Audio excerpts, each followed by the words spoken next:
Welcome back to another technical deep dive here in the debug zone.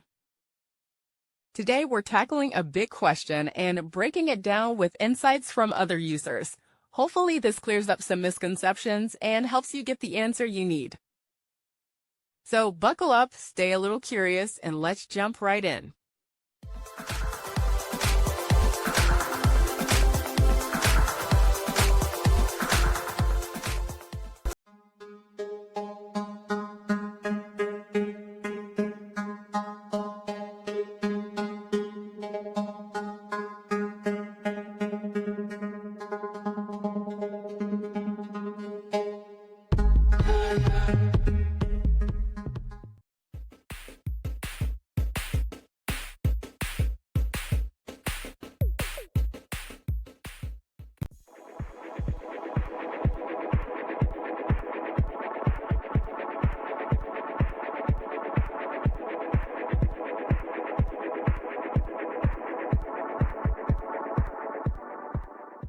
And that's a wrap.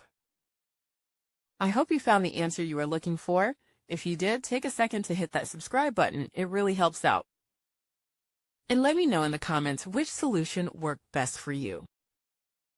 See you next time in the debug zone.